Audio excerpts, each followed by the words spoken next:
As soon as I start cooking, right, the comments will go off. I will not be allowing anybody in the box so as to not contribute to what's about to happen because the truth is not bashing.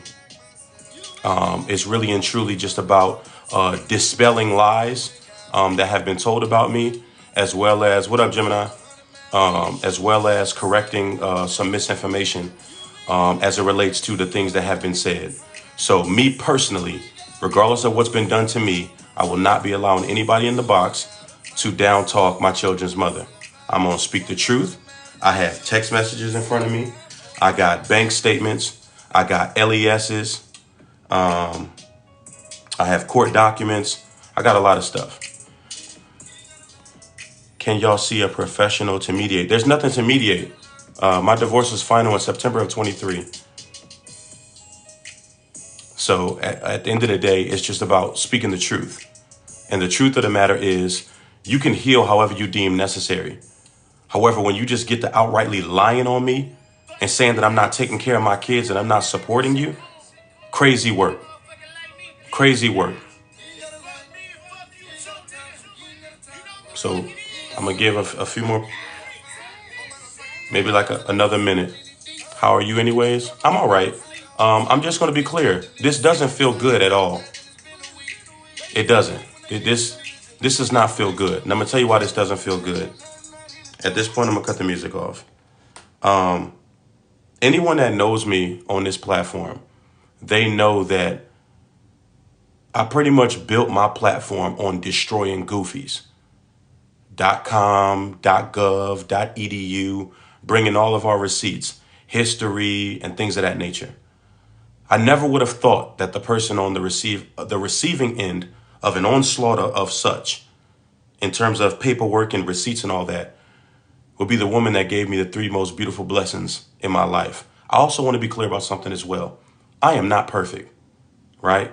I don't claim myself to be. I don't profess myself to be. However, at the end of the day, right is right and wrong is wrong. And to get on the internet and say I'm not taking care of my kids, which is not true, that I'm not paying child support, which is not true, that I'm not paying alimony, which is not true, it's disgusting. And all of the people that's around her that either 1, contributed to the lies, or 2, allowed them to be perpetuated in her space, or 3, which I'm hoping is the case, they didn't even know. It is my firm belief and hope that you all didn't know all of what I'm about to say, because I want to say this with full confidence. All of the people, more specifically, and I said this in my video, that have said things about me, more specifically, the women, I want to say to you with full confidence. Now, I'm looking at the screen just so that y'all understand. I have the iPad 10, so the camera is right here. So I'm going to look into the camera when I say this, but I'm looking down at the chat as I'm talking to you all. All of the women that have said things about me in regards to their piece of crap baby daddy or whatever the case may be, or experience that they had, those feelings and experiences are valid. And I forgive you for the things in which you've said about me, because you think my children's mother is living a life that she's not. And I'm going to outline that in this live. I also want to say this too before I get started. I have absolutely no issue whatsoever with you all supporting her Cash App, her Amazon wish list for her new apartment. What I do have a problem with is that support being garnered under the degradation of my name as a father. Because many of you all think you're supporting her under the guise that I ain't shit. And I'm not doing for my children. And I'm not supporting her. So it is my firm hope and belief, even for those of you that are watching this that don't like me at all, right? The truth is the truth. You cannot like me and acknowledge that what's taken place has been disgusting. What has been perpetuated against me has been disgusting. But here's the deal. The moment that onslaught started, the quote unquote smear campaign, court was in play. And many of you hit me on the back end like, yo, I speak. You're not going to say nothing about this? You're not going to go live? You're not going to address this? Well, I got a lawyer, and my lawyer advised me against it. And I'm going to get to the financial piece a little bit later on in this live so that you all can understand. Exactly what I mean when I say I got a lawyer and where I'm at financially. I've been nothing but transparent, not just with you all, but with her from the very beginning. Moderators, how many moderators I got in here? Because I'm about to start cooking. I need y'all to do me a favor.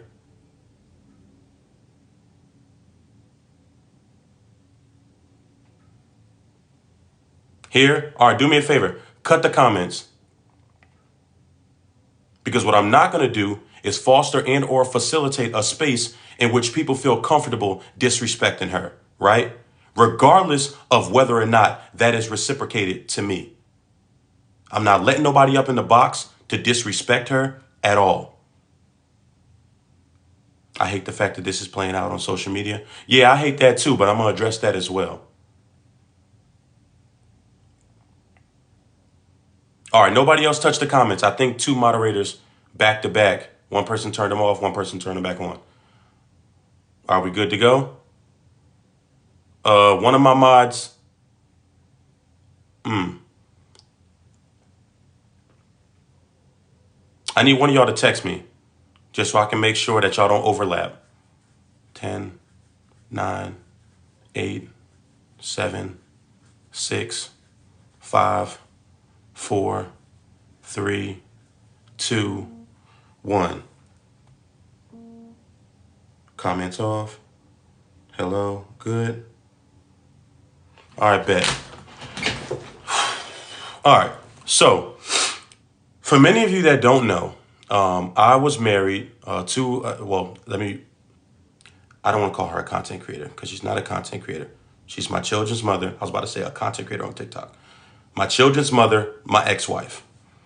Our divorce was final last year, September of 2023. We married in August of 15. I asked her for the divorce the second time in December of 21, and I'll get to that. And I filed for divorce in January of 22. It was final in September of 23. And I'm going to frequently look down because I have a lot of paperwork in front of me, okay? I have text messages. I have screenshots of bank statements, my LES, which is a leave and earnings statement, which is essentially my check stub, and court documents as well, because I want to fully outline to you all what's taken place over the past 2 to 3 months. Let me go all the way back. My children's mother, as well as her friends, like to say that I financially abused her, right? Which is straight cap. At the time when we got married, I had 5 bank accounts. My checking, my saving. She had her checking, her savings. We were joint owners on each other's accounts, and then a savings for my children, right? They like to talk about this debit card situation. And for those of you that don't know, I'm going to give you the full context of the debit card situation because they like to talk about, oh, he financially abused her because he cut the debit card up. Well, first and foremost, let me say this. It is very difficult to cut a debit card up if you don't have scissors. However, I didn't see too many people asking, well, why would a grown man cut a debit card up, right? Now, let me explain. Before I get into that, I want to acknowledge. Can I hold space to acknowledge that cutting up a debit card was probably excessive? Sure, I can acknowledge that. However, the point was to send a message. What message was I trying to send? What she conveniently leaves out is that debit card that I cut up was her card to my account, my main checking account that my Navy money flowed through. And she would randomly leave the card in Walmart, Target, and in the final straw, it was a litany of other places as well, but the final straw for me was when she left it in my car and left my car open. And my car got robbed. Thankfully, the bills were paid that month and there was no money on that card. So the thieves, where I was living at, was literally right behind the housing office. So they dropped it in front of the housing office, whereby in the morning, the housing office people subsequently picked it up, called me while I was at work. Hey, Mr. Highland, I need you to come pick these cards up. I'm like, what? Pick what cards up? I get there, it's her debit card. I get in the house. I'm like, yo, did you leave your card in the car? Because I had already told her that morning that the car got robbed. Neither one of us smoked cigarettes. The car door was open. There were cigarette butts on the driver's seat and the passenger seat, and the middle console was open. I'm from the hood. I know what a robbery looks like. And then I retrieve your debit card from the front office. And I'm like, listen, that's enough. And again, I'm going to acknowledge me cutting up that card was excessive. I can acknowledge that. However, the point that I was trying to make was this is where all of our money flows through. And if you can't have a little bit of responsibility to ensure that you're taking care of this, then you don't need it.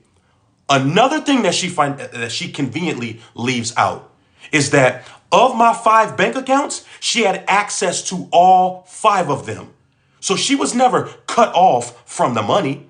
She could have taken whatever money was in that checking account that she needed in her account and transferred it to her account because she had a card.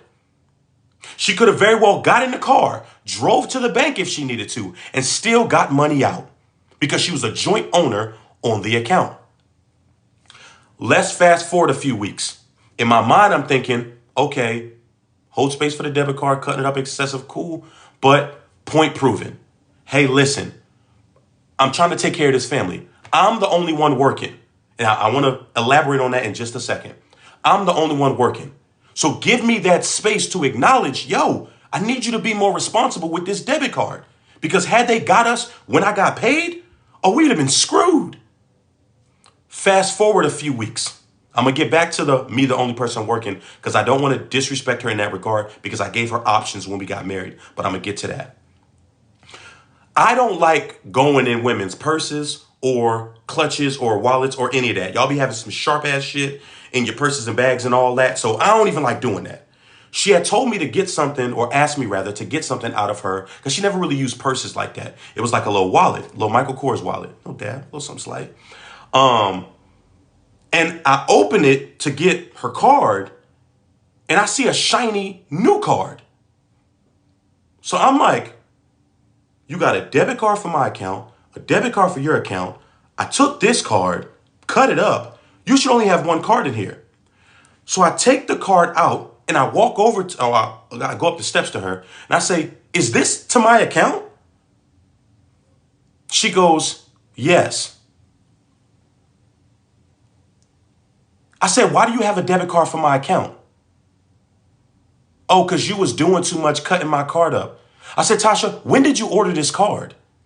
The day you cut my card up. I said, okay. That was in 2019. I said, I want a divorce. Because if you can't respect me trying to protect the financial integrity of this household, we don't need to be together anymore. Because that was messed up. You left that in the car and my car got robbed. And had there been money in there, our rent wouldn't have got paid, our cell phones wouldn't have got paid, none of the bills would have been taken care of. Now, I want to go back to the part where I said I was the only one working. When we got married, first and foremost, I want to acknowledge she is very intelligent, she's a hustler at heart, and she has the capacity to work, always has. I gave her 3 options when we got married. You could either, 1, work from the crib. I'll make space available. We didn't even have any children at that time. We didn't have our first child until after we were married. Not shitting on nobody that did before, because I know how people take things on the internet. I said, you want to work from the crib? I got you. You want to work a conventional job? Go do your thing. I'll make sure that you got your proper ID so you can take me to work. I'll get a ride home. You do whatever hours you're going to do. Or the third option is you could be a stay-at-home mom. All 3 of those things I'm completely comfortable with. She had 2 jobs when she first got to Virginia.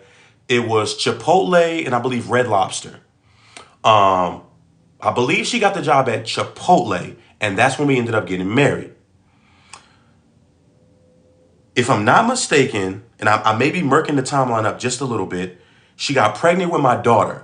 But then she didn't do neither one of those 2 jobs. She went and started working at a thrift store, which was essentially punching a clock. And I use air quotes because punching a clock is just either timing in, it's like historical, punch a clock, whatever. And she was working at the thrift store. Closer to delivery, she was like, yo, before I put the children in daycare, in order for me to go back to work, I want them to be able to talk first. because of situations, and I'm not going to delve deeper into that. I just want them to be able to talk first. I said, cool, no problem. What does that timeline look for you? Children talk at different areas and levels and stages of development. So whenever that took place, boom, we'll hold space for that. 2 years later, pregnant with my first son. That's around the time the 5, 6, 7. Yeah, the debit card situation happened right before my third son was born. At that time, I'm like, listen, I got you. Take care of the crib, take care of the kids. I got you. No worries. At this point in time, after the debit card situation happened, she kept saying to me, I want to help you. I see how you stress out by taking care of this family. And let me be very clear about something. I'm not asking for no pat on the back for taking care of the family. I'm not asking for that because that's what I was supposed to do, right? Especially considering the fact that I gave her the options that I gave her, right? I said, do what you need to do in the crib. But she kept saying, I want to help you. I see how you've been stressing out. I want to help you financially. So I said, okay, well, what do you want to do? Whatever you want to do, I want to support you. Now, this goes into all of her little friends, and I'm not going to call nobody out specifically because you know who you are, that have stated that I never supported her, right? I hooked her up with this program called the My CAA program. It's a program within the Navy. I'm not sure if it's other branches, so excuse my ignorance if it works for other branches as well. And what it is it's a platform upon which it gives civilians certifications and or certificates of completion in markets whereby they would have had to pay thousands of dollars to get it. The certification was in medical coding and billing. She got it en route to Hawaii. I did my first tour in Norfolk, here in Virginia. Then we went to Hawaii for 3 years, and now I'm back here in Virginia, just so that you all understand the timeline.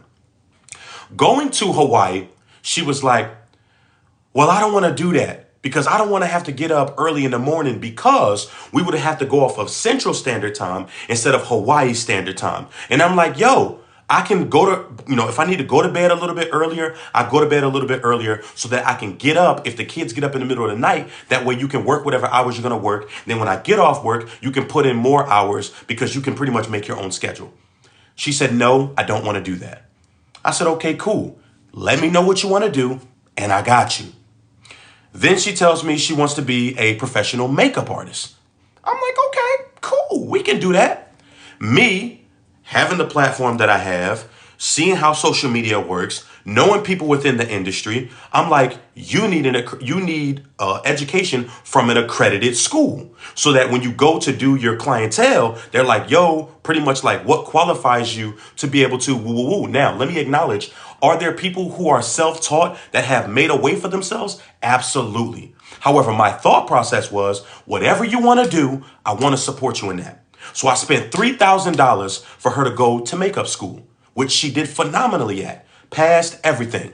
But me, I don't just halfway invest, I all the way invest.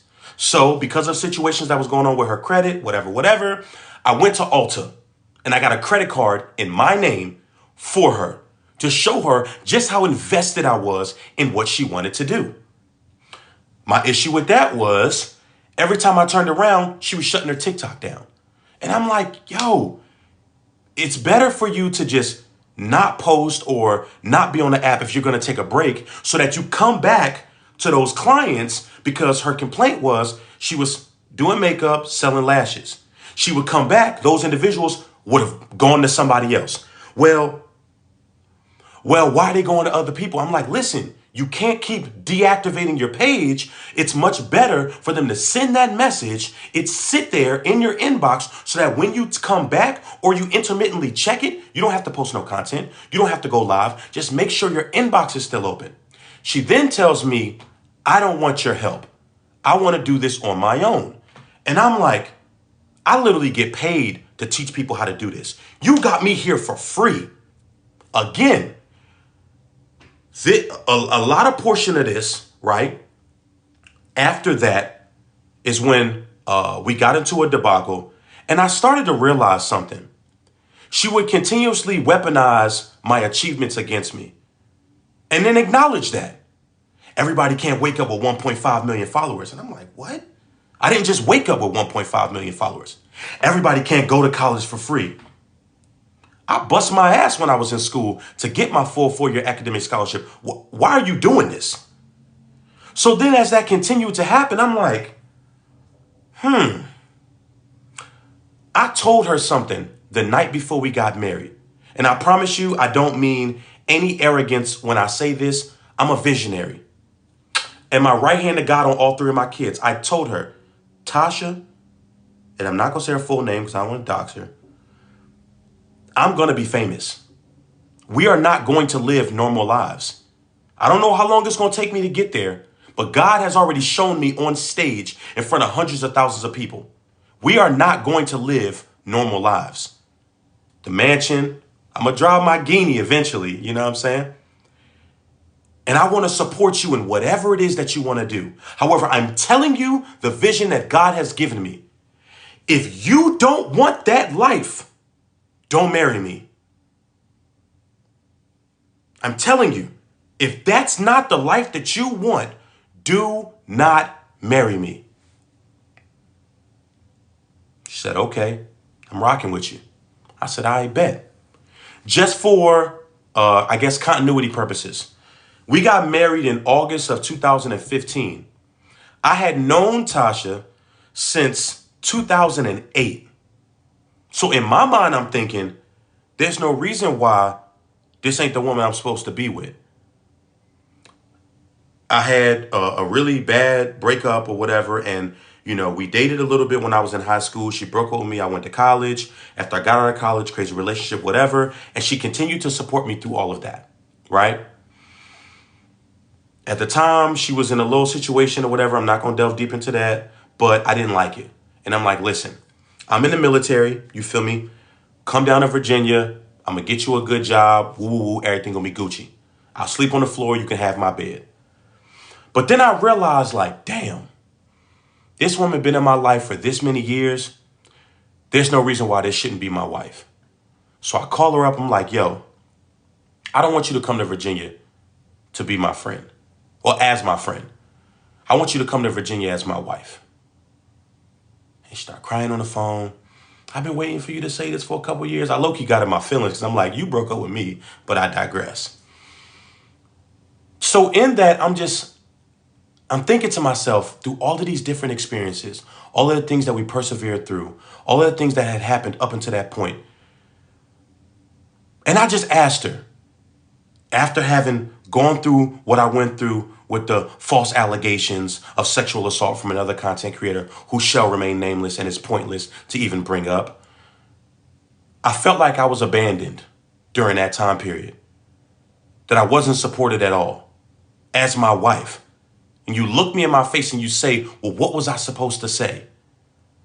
I wasn't there, which is valid. However, you could have very well said, hey, listen, while I wasn't there, I know my husband. And I know that's not indicative of his character because it's not. Not to toot my own horn, but toot, I ain't never had no problems in that department as it relates to women. And I think you're a sorry ass individual to feel like you need to take something from a woman that don't belong to you, more specifically her private parts. So no, I never did that. So I went and I did things my way. I got NCIS involved. I got the FBI involved because of the death threats that she was putting out on social media. And I got my name cleared. Through all of that, I definitely felt abandoned. And I said that to her. When she asked me, do you feel like I supported you through that? No, I don't feel like you did at all. After the continual weaponization of my achievements against me, it started to make me think. And I was like, I wonder,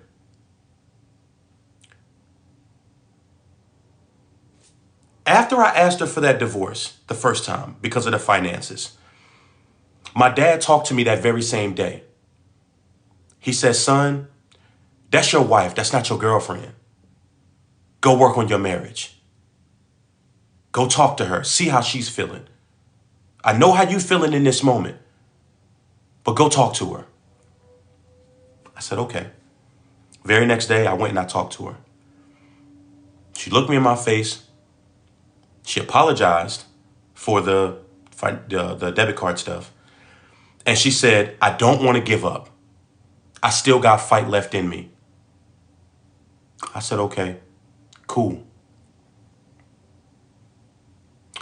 Then for the next 2 years, you literally give me less than the bare minimum.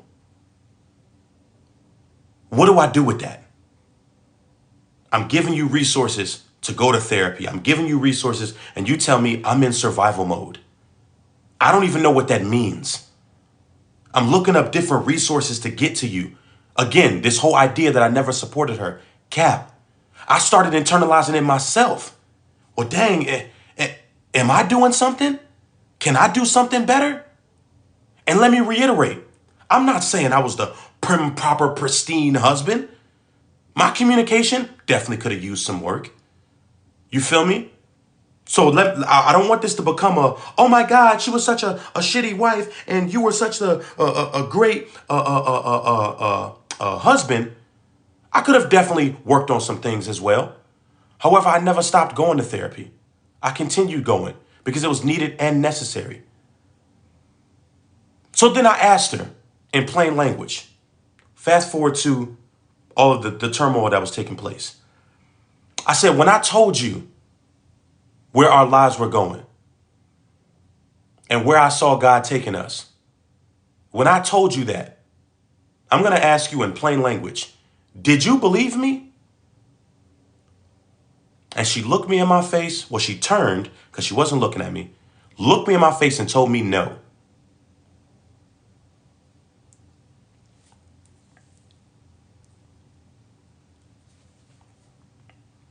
I said, okay.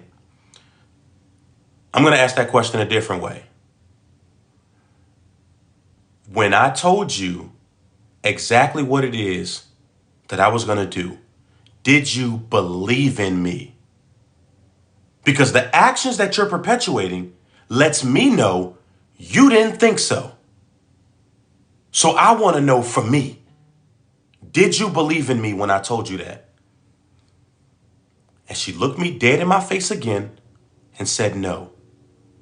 And I said, Tasha, in these exact words, I believe our ship has sailed and I'm filing for divorce.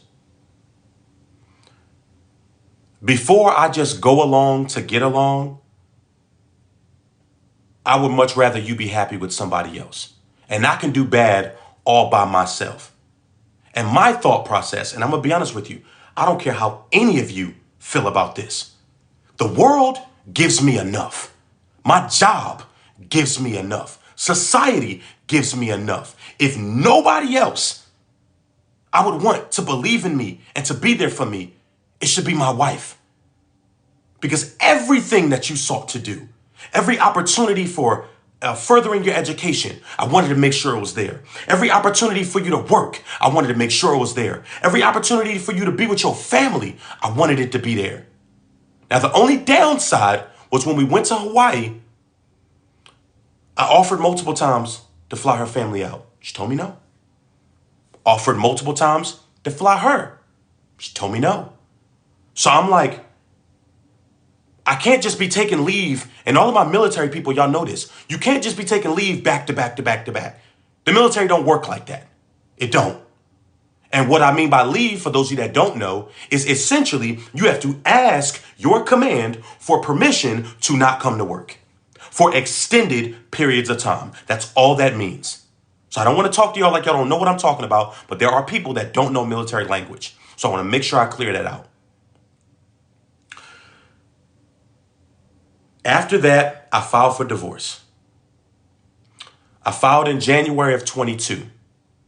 From January 22 to January 23, Tasha and multiple of her friends were in Discords, GroupMes, doing Zoom calls, doing FaceTime calls, talking mad trash about me. Put the divorce out there to multiple people that didn't even know that we were in the process of divorce. Because what did I do that entire year? I kept it gangster and I ain't say nothing. I did not put it out on TikTok. for all these little social circles, all of these little women that didn't like me gathering themselves around her. A couple of the women that were neutral parties between the both of us, holding space with her. She was telling them. I didn't say a word. Even my so-called ops went on the Hawaii website. How they got this information, I have no idea. And they pulled it up. I speaks in the process of a divorce. Never confirmed it. Until January of 23. When there was a situation with another content creator who, at this point, y'all know who y'all are. And I finally revealed it on TikTok. To whereby I was accused of essentially steamrolling her. To whereby before I got on that live, I asked her. I have no reason to lie about that. Hey, listen, I'm about to go live. And because of the actions of this person, I'm about to be straightforward about this divorce. Are you okay with that? Yeah, fine, whatever. Are you sure? Okay, cool. That's all I said. Yes, I am in the process of a divorce. To whereby she went live talking about a whole onslaught of things. The quote unquote January live that her little friends like to talk about, that's the live that they're referring to. Because while she was live, I went live. Because I'm like, what you're not going to do is drag my name through the mud. Did I say some things that I probably shouldn't have said? Absolutely. However, after that live, what she conveniently likes to leave out is that I apologized to her for that live privately, long before I put a video up on TikTok, because I felt like it would have been disingenuous of me to put a video up on TikTok talking about I apologized to her without apologizing to her in private. Just as well as the disrespect was public, I wanted to make my apology just as loud. So I apologized to all of her friends that I said something to, and then I put up an apology to her. So no, I'm not going back into that live because that's all they have. After that, I made it very clear. You are not going to come into my live saying anything about her, regardless of what has taken place between us. I comment filtered her name. I comment filtered the word wife. I comment filtered the word ex-wife. Hell, I even comment filtered all of my kids' names. Because I was not going to foster nor facilitate a space where people felt comfortable disrespecting her. Did I get that same respect? No, I did not. She allowed multiple people up in her box to disrespect me, to push narratives about me that are not even true. And I said from the very beginning, I don't care what you do. I am not going to foster nor facilitate a space where random people feel comfortable disrespecting you. She made a statement on a live. When our children get older, they're going to see these things. And she's going to have to explain these things. No. Because the only thing that I did was go live and speak my truth. Like I said, I will acknowledge that I said some things that I probably should not have said. And I held space and I apologized to her for that. And to my children, I'll be able to explain that. But what you'll also have to explain is why you felt comfortable day in and day out disrespecting me on your lives, disrespecting me in your content. That's what they're going to see. Because after that live in January of 23, I spoke nothing on you. People will come in my lives being messy. The divorce is final. That's it. I'm not talking about her. I'm not addressing any of that. I prefer not to talk about that. But the majority of your content, subbing me, disrespecting me. Every time you go live, disrespecting me. I even said to you via text message, and I got the text and I'm going to show it. I'm about to get to these receipts. Heal however you deem necessary. But this was brought on when she said that I wasn't taking care of my kids, that I wasn't helping her take care of the kids, so much so that you got people calling me a deadbeat dad, a deadbeat father, saying I'm not taking care of my kids and I'm not doing for my kids. Then you said, I think it's ironic that only time he comes up to see the kids is once a month, and he only sees them for 24 hours, sometimes less than that. Why can't they ever go down to Virginia? You then talked about me not talking to them and going a 10-day stretch of not talking to them. I got the receipts for that too. So let's start with, before I get to any of the financial things, let's talk about me not seeing them, right? In our divorce decree, where is that at?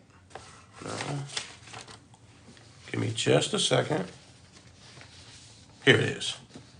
In our divorce decree, it states, the visitation time sharing schedule shall be as follows. Shared birthdays, alternating major holidays, summer vacations with the plaintiff, which is me, 1 week after the last child is out and to be returned 1 week before the start of the next school year, unless the plaintiff plans to remain in the vicinity of the defendant for visitation. Defendant, which is her, agrees to meet plaintiff halfway between Philadelphia, PA and Norfolk, Virginia. Let me also dispel another rumor that she stated and that her friends like to perpetuate. She likes to get on live and say she doesn't feel comfortable with me getting the children because in August of 2020, I left them with complete strangers and I went on Facebook to find a babysitter. What she likes to conveniently leave out is that Facebook group that I went on was our military housing Facebook community. I didn't just post a status and say, hey, who wants to watch my kids while I go to the Blammies? And she knew this before saying that on TikTok. Her issue wasn't that they were with someone. Her issue was that she didn't know that person, but I did.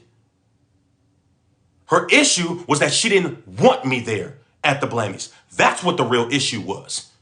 I would never just leave my children with a random stranger to go to an award show, not to discount or undermine the Blammies. I also want to state something. She said on live that she has full custody of our children. Just so that this is clear, custody and defendant jointly with a detailed visitation time sharing schedule as described in paragraph 6B. The reason why the children live up in Philadelphia with her is because that's what I agreed to because of my military schedule. Now, let me get into me asking her for them for a year. If I wanted to go to Philly today and get my boys and bring them back down here to Virginia to live with me, I'm well within my rights to do so. The only reason why I'm not doing that is because I don't want it to be a negative situation. I want to have agreeance. However, if I truly wanted to go there, I could. And if the police were called or whatever the case may be, because she didn't want to give me my children, the divorce decree clearly states we got joint custody. I agreed for them to live in Philadelphia with her. It wasn't until I found out that she moved my children without telling me that I asked her for them. Let me explain. Well, actually, no. Let me back up before I get to that. In January, I sought to establish the third weekend of the month as my weekend to see the children. This was January 1st. I said, is it okay to establish the third weekend of the month as my weekend to have the kids, unless it's a 3 to 4 day applicable weekend and I come up there? She asked me the third weekend, they come to Virginia. I said, yes. She said, that sounds fine. I said, cool. So for her to say that I find it ironic that he only comes up to Philly to see them and never brings them down to Virginia, let me give you the context on that. She then says to me via text message, you can't just come here every third weekend. You will literally only have them 24 hours versus you come up here Friday, you pick them up from school and you have them the weekend. That was her plan for me to come up there to have them when they get out of school Friday. I pick them up. I'll have them all day Saturday. Got you. I have them all day Saturday. And then I bring them back late on Sunday. So I found it really disingenuous that she would make that statement as if I didn't want them to come down here to Virginia. Now, let me show you all something before I get to the rest of these receipts, okay? Now, mind you, I am in the process of moving, but I want to make it very clear. This is my children's room. I never took their bed out of my home. So I have applicable living space for them to come down here to Virginia. So the idea that I didn't want them down here in Virginia was crazy work. And I'm like, why would you say that on live knowing that that was your plan? And again, I'm not going to fight you for them. I want to work with you with them. Now let's get into her moving them. Part of the stipulations of our divorce was for her to get,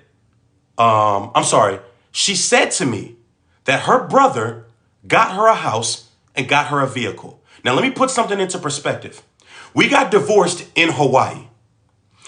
In transit, a PCS is a permanent change of station. I got orders here to Virginia. Because we were getting the divorce, I specifically took orders here to Virginia so that I could be close to them. She said her brother got her a house, he got her a car. I said, okay, cool. The stipulations of the divorce decree was for her to provide me a lease and provide me a title because I wanted them to have stability. Why was that a sticking point for me? When we were married, there was a time where she wanted to go see her family. She had Kylie and Caleb. Kyra wasn't born yet. And she wanted to go home to Philly. I said, cool. I'll take you up. I got you. I'll take you up to Philly with the kids, and then I'm going to turn around and I'm going to go back home to Virginia. I took her up there to Philly. The very next day, I'm getting dressed to go out to brunch with my friends. She calls me. Hey, can you come get us? I'm like, what? Can I come get y'all? You're not just down the block. What are you talking about? My grandma just put everybody out. God rest her soul. I said, what you mean she just put y'all out? She told everybody, get the F out her house. I said, Tasha, you got 2 kids. What do you mean just get out? Can you just come get us? I said, cool. Never again will you go up to Philly and I not have money for an Airbnb or for a hotel so that this never happens again. In the process of our divorce being finalized, let me put something into perspective. The Hawaii judge told us we got 6 months. After 6 months, they lose jurisdiction of our children. So therefore, we would have had to start over the entire divorce process here in Virginia. For those of you that don't know the laws in Virginia, you have to be legally separated for at least 1 year before you can file for divorce in Virginia, especially if you got kids. Which means we would have had to live together from August of 23 to August of 24, separate. We'd had to been legally separated, and then I could file in August of 24, which would take a year, if not a year and a half sometimes, to 25, maybe early 26, meaning we still would have been married. So I'm thinking to myself, no, I don't think that these are bad sticking points to want you to have somewhere to live and a reliable vehicle to get our children back and forth to school in order for you to work somewhere, wherever you decide to work at. She sends me a lease. The lease was supposed to be good for 1 year. The lease stated that she would not pay rent, that she would only pay utilities. I said, okay, cool. Labor Day weekend, she was supposed to go up to Philly to get the title. She came back with no title. So I'm like, I don't really feel too kosher about this, but all right, I'm gonna rock with it. She said her brother had his own place. And then he had a secondary residence that he was giving her. I said, okay, cool. No problem. At least y'all got somewhere to live. They get up there to Philly. I dropped them off. And as I'm putting things in the house, she made me aware that at the second residence that the brother had, apparently the landlord was selling the building. So he had to move back into the first residence.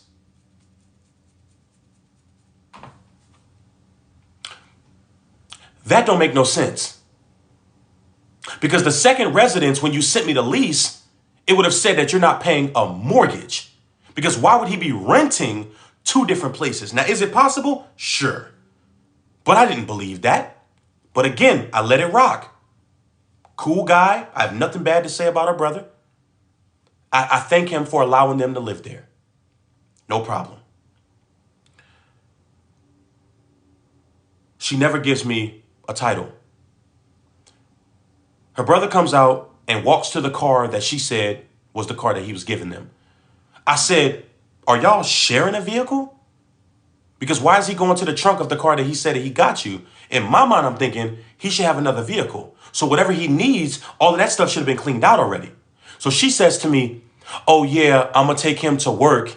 And after I take him to work, I'm going to have the vehicle. So you don't have a vehicle.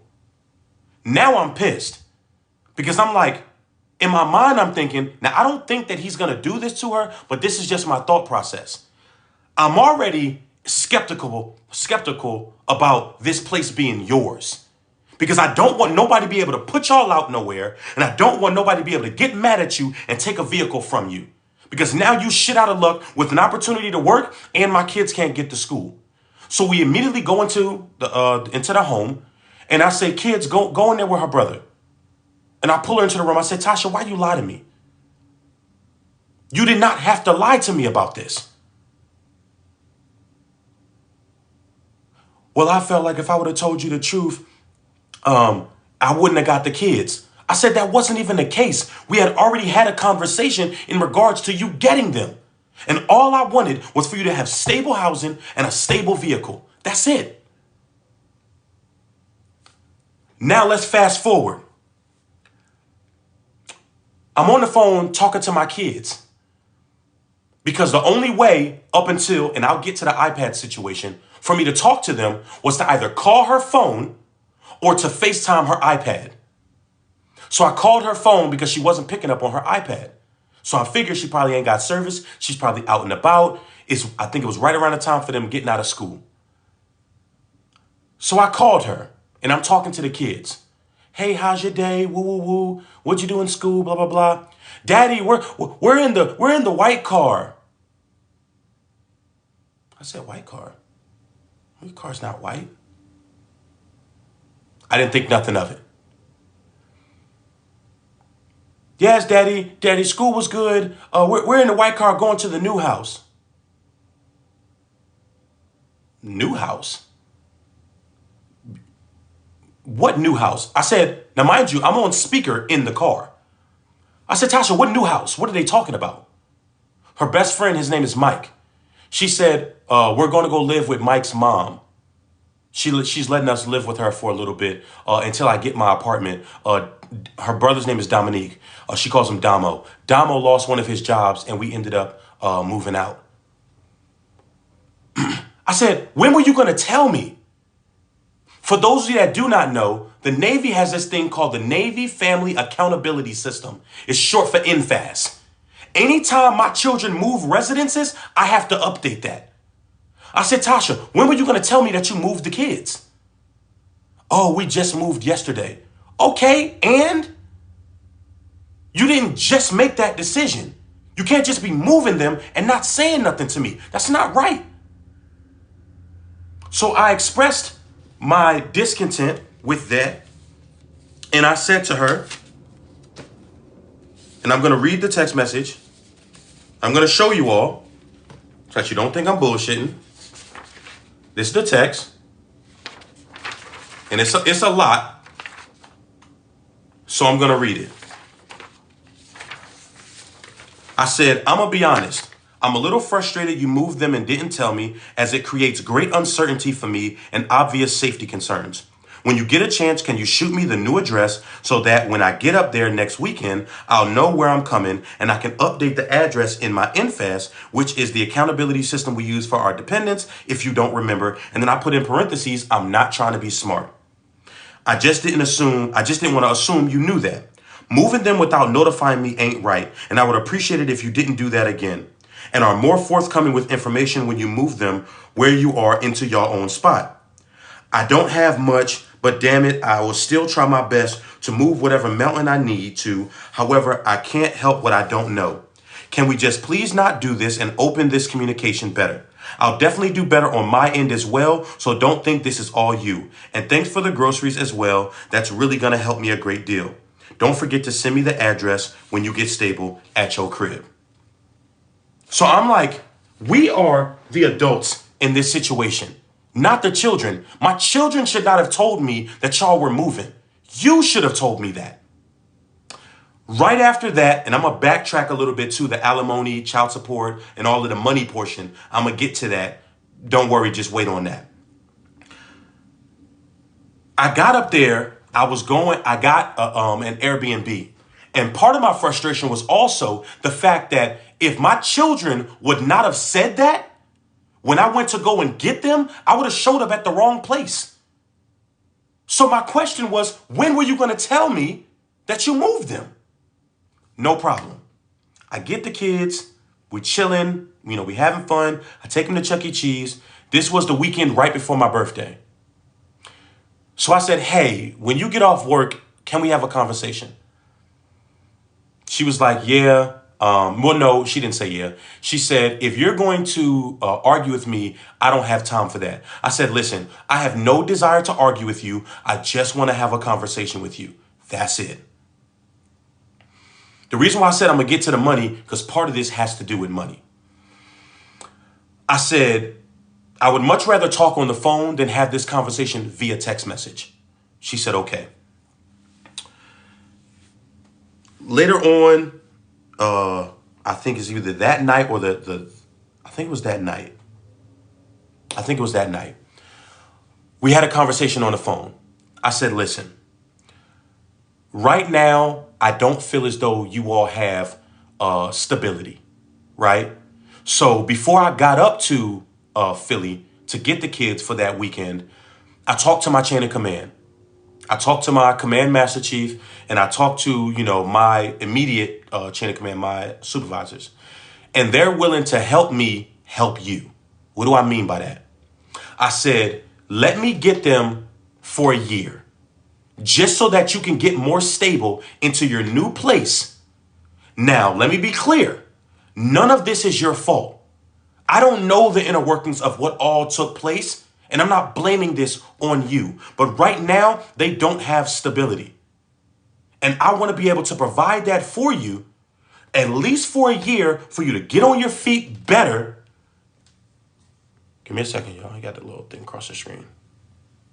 For you to get on your feet better so that you're better suited to care for them. I want to be clear about something. None of our financials will change.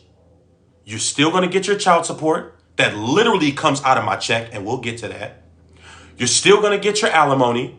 All I ask is that you use your food stamps to alleviate that grocery bill from me so that I can, feed them, essentially. She said, okay, give me a day to think about that. Let me crunch some numbers. Let me think about it. I said, okay, cool. I said, I want to reiterate, none of this is your fault. However, while I have the means, I want to help you. Said, okay, hung up the phone. The very next day, if I'm not mistaken, it was either the next day or the day after, I go to have a conversation with her, remind her like, yo, you said give you a day, woo, woo, woo. What's what? She goes, I don't feel comfortable with that. I said, okay, why is that? because I've been working so hard to get this place of my own. And I feel like once I get this place of my own, I'll have more stability. And I'm like, listen, you're not going to be able to have as much flexibility in your own spot with them. So I was only asking to help alleviate that from you. But if you're saying you good, cool, no problem. I got you. She said, yeah, that's what I want to do. I said, okay, cool.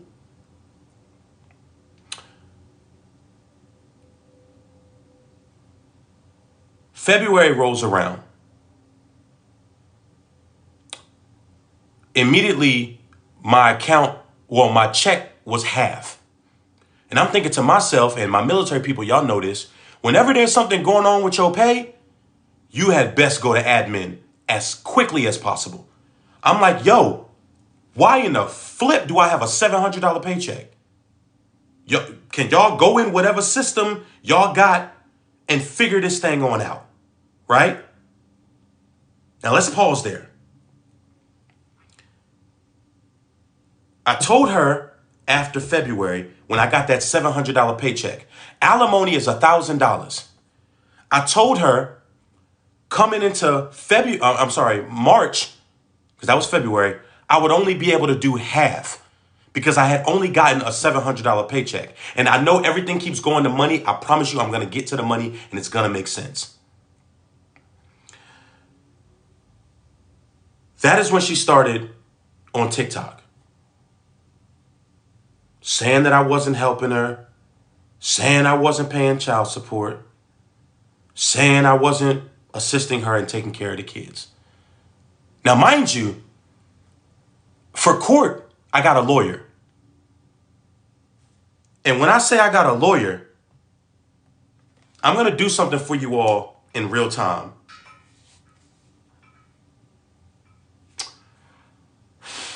I really don't want to do this, but I really want to put this into perspective for you all, just how serious I was, because I couldn't afford it. When they initially gave me in January the quote for how much they were going to be hitting me for, $1,700, $1,724 to be exact. I told them I can't support that. I'm already paying you $1,000 in alimony, and I'm barely making enough to pay my own bills. So I would come up with a plan for me and you before we even get to that point, because there was no need for you to even put me on child support. But again, I'm going to get to that. She knew that I had a lawyer.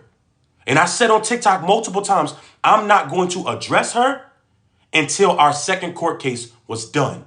Our first court case was January 20th, if I'm not mistaken, and our second was April 22nd. So she knew that I wasn't going to go back and forth with her on TikTok. My issue, I want to reiterate this, is not that you all were supporting her at all. Her Cash App, her Amazon wish list for her. I was never upset about that. My problem was the fact that you got people out here thinking I'm some deadbeat, sorry-ass father that's not taking care of his kids. And you trauma bonding with women who are not even getting a fraction of what you're getting. And you know you capping. But I got to keep it gangster and not say nothing, because my lawyer told me don't engage her on social media. I'm going to show you all my phone, and I'm going to click the Navy Federal app, and I'm going to show you just how much money I'm in debt, okay? And then we're going to get into the money. And I'll be honest with you, I'll get to the iPad shit later. I'm going to show y'all just how much money I'm in debt. All right, you see that? Now, this is the first part, facial recognition.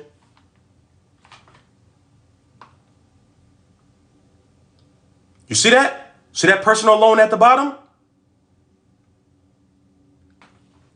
I have no reason to lie to you all. At all. I've been busting my ass because I told her I could not afford that. And I couldn't do it by myself, so I had to go and get a lawyer. Oh, he got all this money for a lawyer, and he could have gave that money to me. What?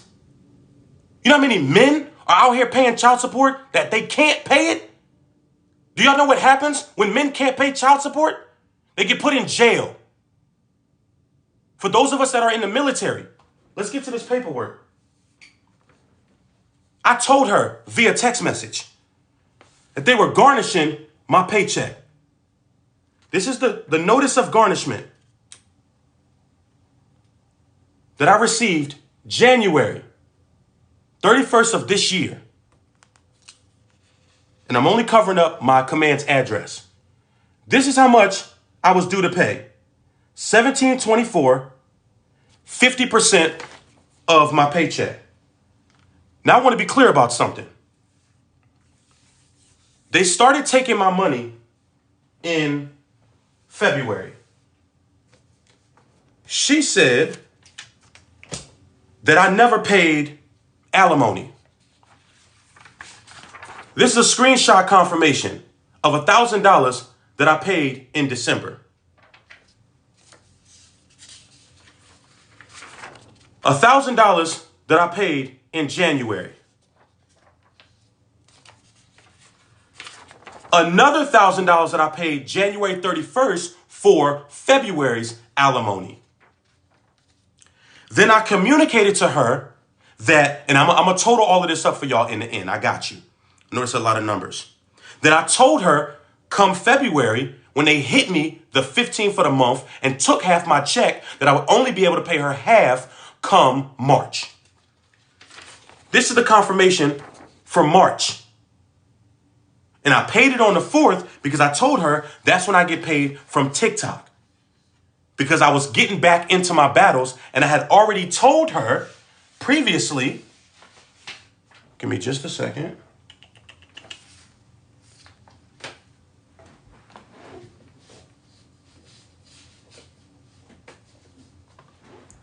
That I was depressed and I wasn't battling like that on TikTok. And my supporters know I was not battling like that. So all that extra money that used to come in wasn't coming in no more. And I told her that I'm struggling. I'm now getting a $700 paycheck. Hold on. That was March. It's cool. That dropped. And then this was April, right? Now, that right there is $4,000 since January. I'm sorry, since December. That was $4,000. Now, before they left, right? These are all of the transactions. So when I took her off of my account as a joint owner on my checking account, and I took myself as a joint owner off of her checking account, we kept a joint savings. These are all of the transactions of money that I sent her before alimony even started. And I'll get to the end portion. These are all my statements.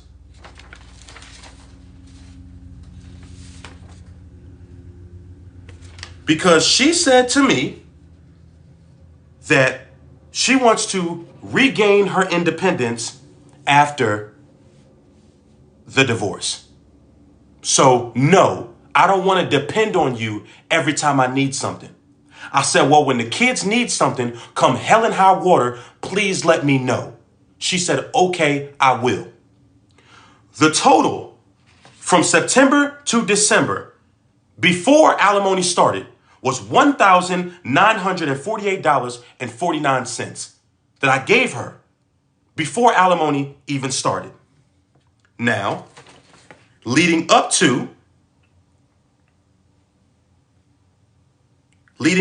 that, I sent her a message. This was on November 14th. I sent her this message. I said, I want to start by saying, well, this was a previous conversation that we had. So, I mean, I don't have the previous conversation screenshot, so that part's irrelevant. I said, you made mention to me about backing off, and what's not going to become a norm is every time I get paid, all of a sudden, random expenses come into play. You didn't communicate a timeline nor a value to me in regards to what they need, on top of saying, let you do it first. So to assume I knew that they needed X, Y, and Z was a bit much because it was not adequately communicated. I'm prepping to be there next week. This was in November, to be there for Thanksgiving. I'm prepping to be there next week, which is clearly going to get cut short unless I make more money, as I'm prepping to start dropping you that 1,000 starting in December. I still have to live too, and dropping random couple $100 expenses on me last minute is not the wave.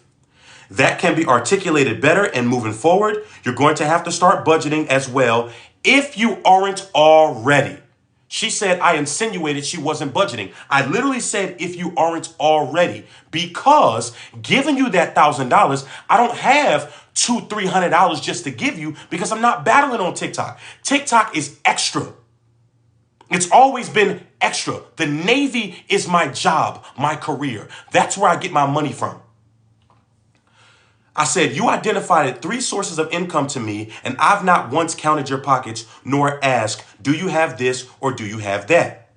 Come December, the $300 a month that I was paying for daycare would come out of that $1,000, and the remaining $700 to be spent on whatever else you need for the kids and etc.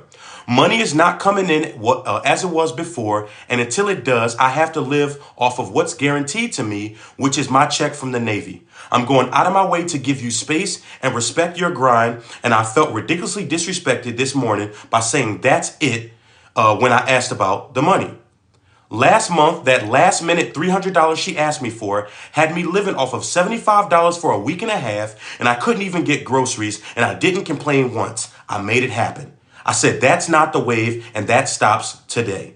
I have transferred an extra $200, and until I get home to see what else I can do, that's all I have for now. I'm going to cut next week short so that I can grind longer, so that my check next Wednesday from TikTok carries better when I get there to help more and cut my travel cost down. What I was saying in that was essentially, I'm about to start paying you $1,000 a month. You can't just randomly hit me like you hit me in the past for $200-300. You got to give me time. Instead of allowing me the time and space to clarify, because clearly she misunderstood that, she went and put me on child support. Unbeknownst to me, December rolls around. That conversation was December 7th. December rolls around, and I get this letter in the mail from the Family Court of Philadelphia. So I say to myself, this can't be for me. We didn't discuss nothing about no child support. I threw it on my counter. I'm going through, for those of you that live alone, hey, I don't know what your process is of going through your mail, but I put everything on top of my microwave. When I go to eat, I'll go through my bills, I'll go through all of my mail, throw away what I need to throw away, so I flip it over. That bitch got my name on it. I'm like, what?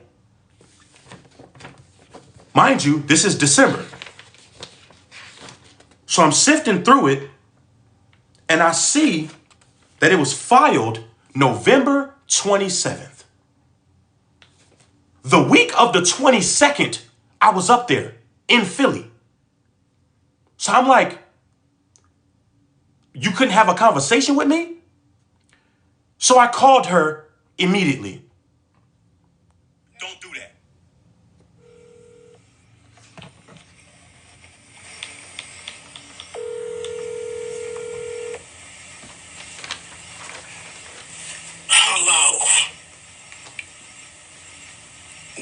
Hello?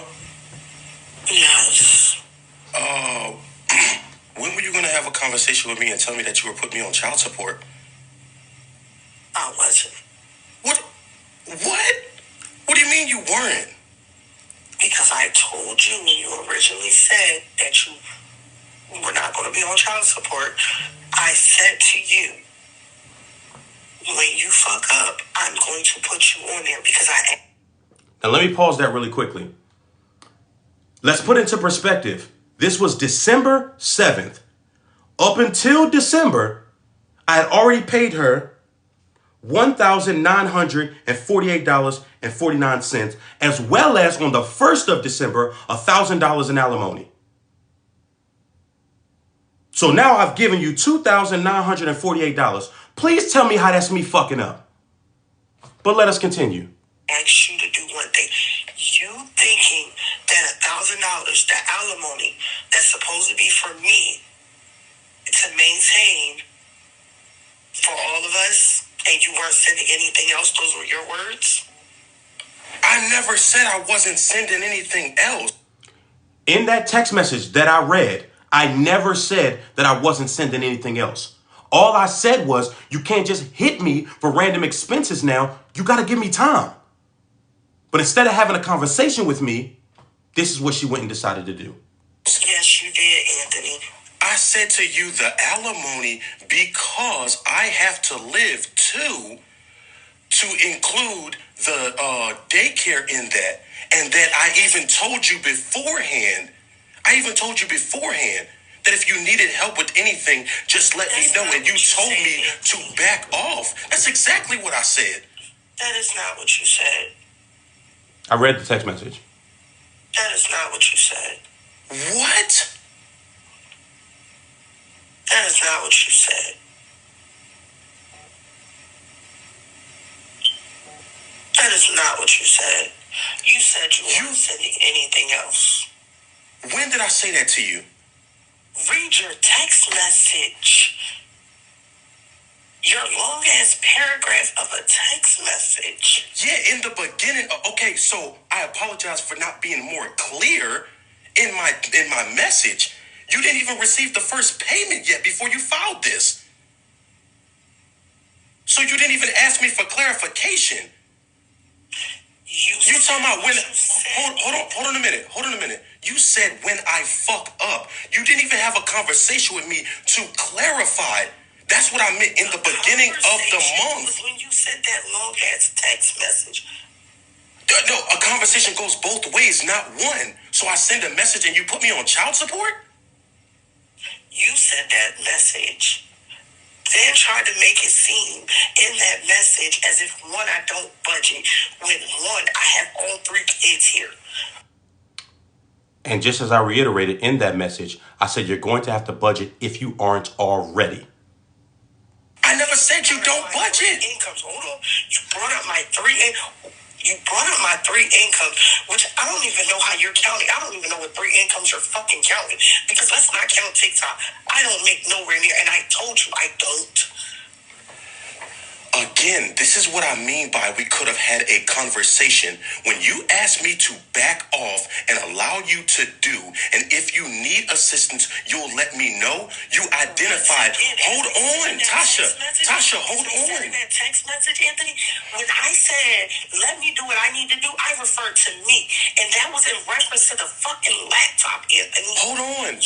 But listen, Tasha, listen, Tasha, please listen. Tasha, please listen. This is what I'm saying about having a conversation. I did not take that as just the laptop.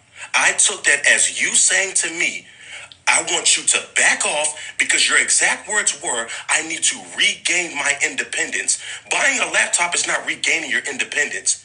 The reason why I said 3 incomes is because you identified to me your work from home job, TikTok, and the stuff that Mike helps you do. I don't clock your money. So those were the 3 things that you identified to me. So I said, okay, cool. In my mind, I'm thinking with absolutely no number values, I don't know how much you're bringing in. And you said, if I genuinely need it and I've exhausted all options, then I'm going to hit you up. Hold on, Tasha, hold on. The fact that you couldn't even have a conversation with me before even filing this, I didn't even send the first payment yet. That's insane. And then for you to get on the phone and say I wasn't even going to tell you, that's crazy. All this time we've been talking, you could have at least said something. I could have had a conversation with you to clarify. I told you from the very beginning, I don't know if you think that I'm harboring this deep-seated hatred for you and I'm just going to let you struggle. I told you from the very beginning. Whatever it is that you need, within my means, I got you. But for you to put me on child support and not even say nothing to me, and me receive this in the mail, that's crazy. And to say that I fucked up because you couldn't have a conversation with me about a text message? That's not, yo.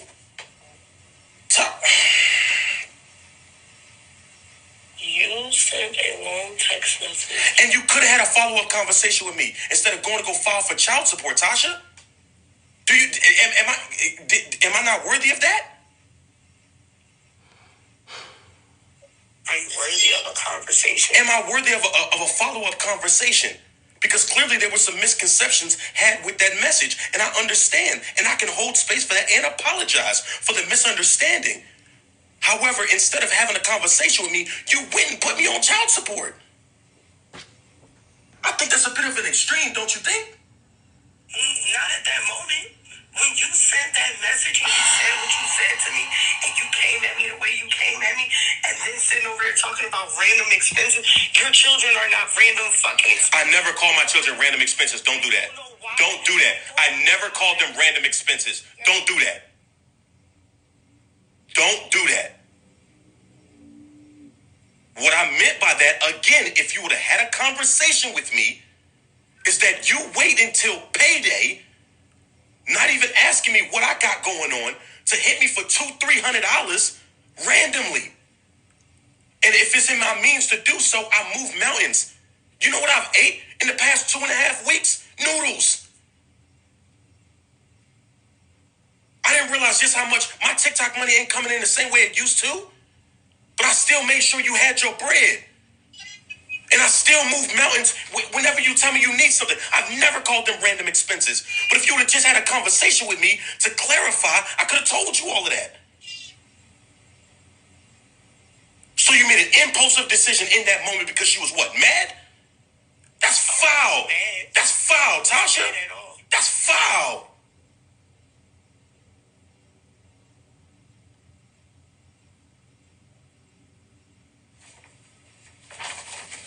All right.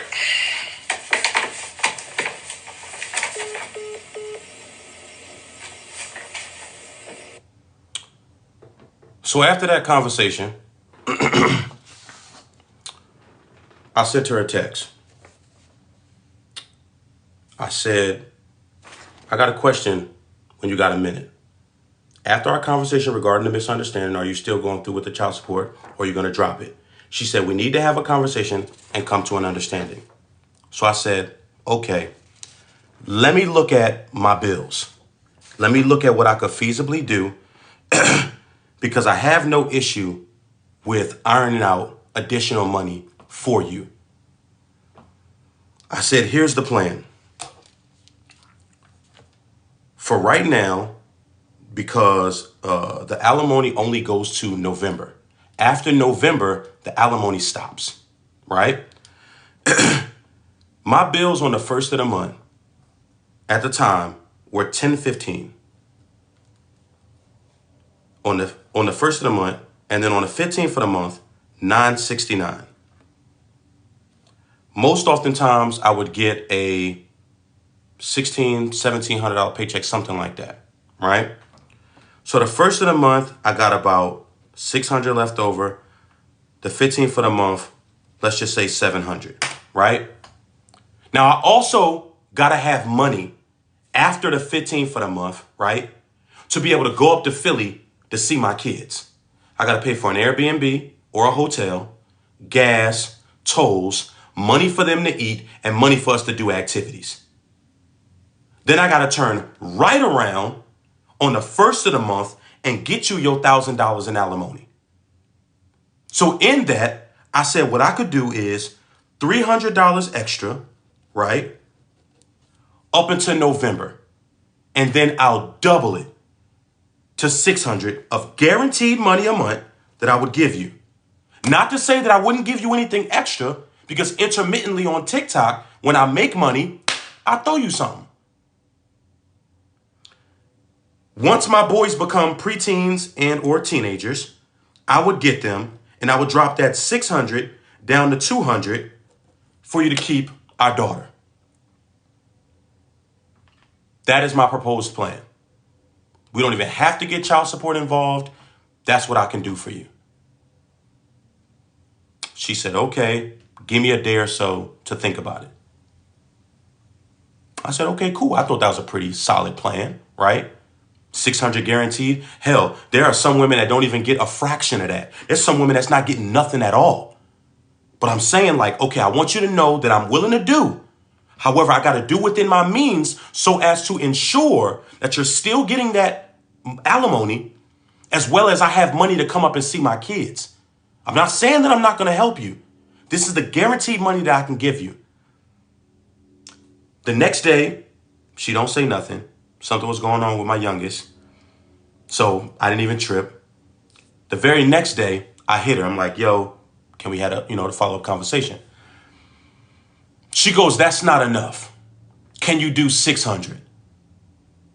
And I broke those numbers down right there for her. This is what I get on the 1st.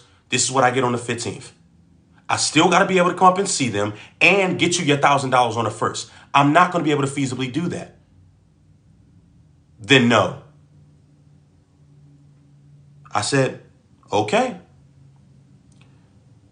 I asked her, the hearing was set for January 20th. She could have very well went in there and been like, nah, I'm going to, I'm good on child support. Not even going to move forward with it. No. When I said I can't do the 600, she's like, okay, I'm moving forward. We went into our hearing.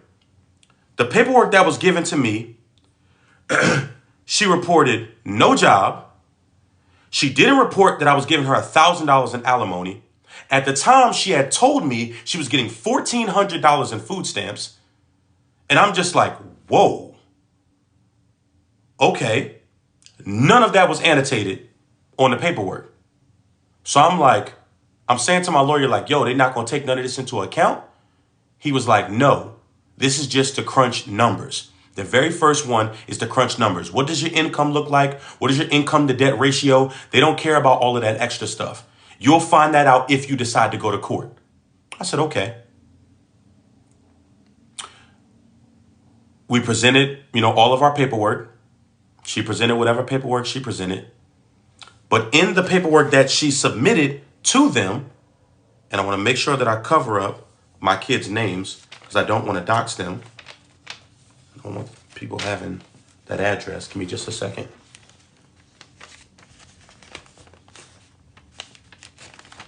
Here we go. Right here where it says plaintiff is or is not receiving public assistance, she put 0 while simultaneously telling me she was getting $1,400 in food stamps. The additional income should have been the $1,000 that I was paying her in alimony because all these things are factored into that number for child support. So I told them that I couldn't pay that $1,700. Well, excuse my ignorance because I thought that they were going to suspend that value up until the next court hearing, which was set for April 22nd. That wasn't the case. I received this notice of garnishment January 31st. And then February 15th, they took half my check. I'm tripping. I go to my admin. I'm like, yo, what's up? They go type it in. Did you look at your MyPay? I'm like, no.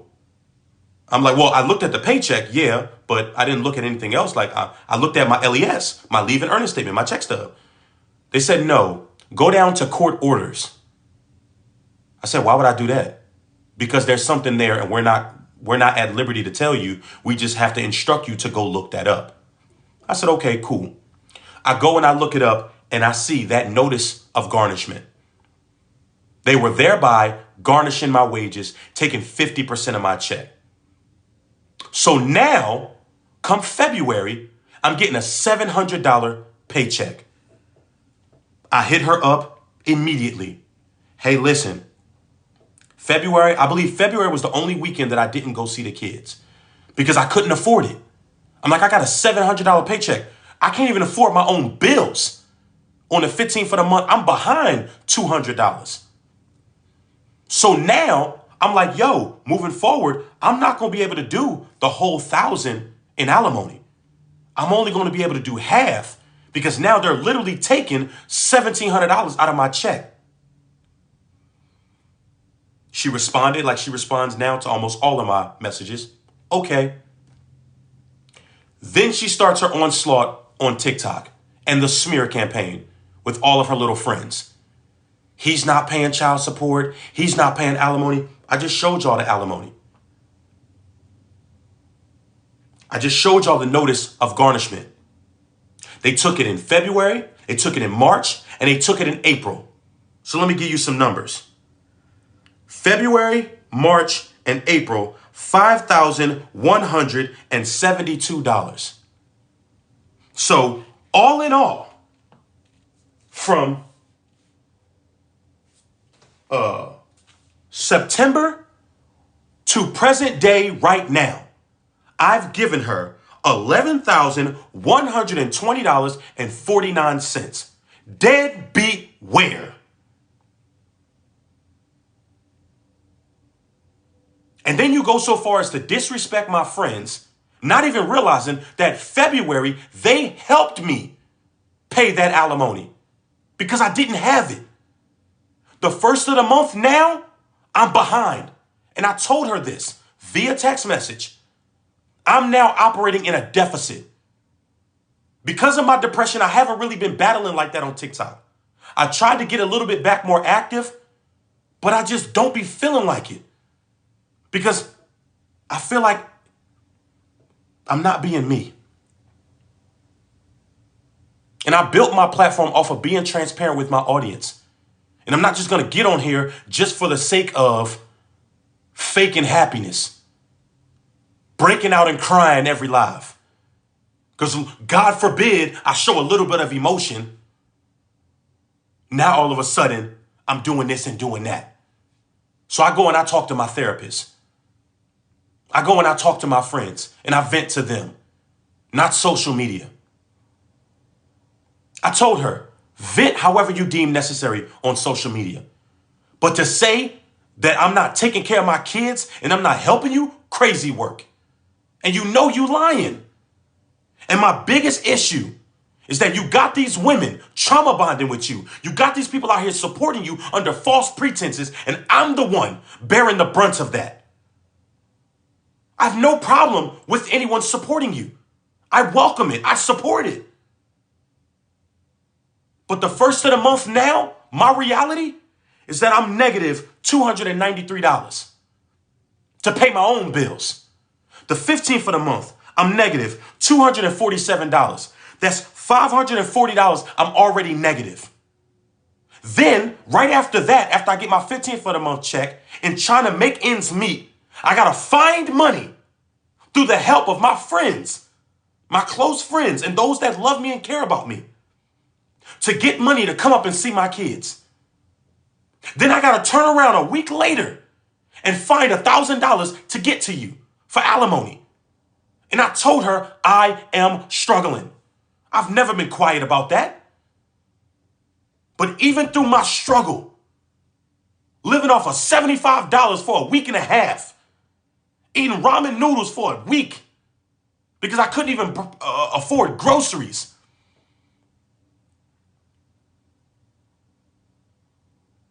You got the audacity to get on social media and say, I'm not taking care of my kids?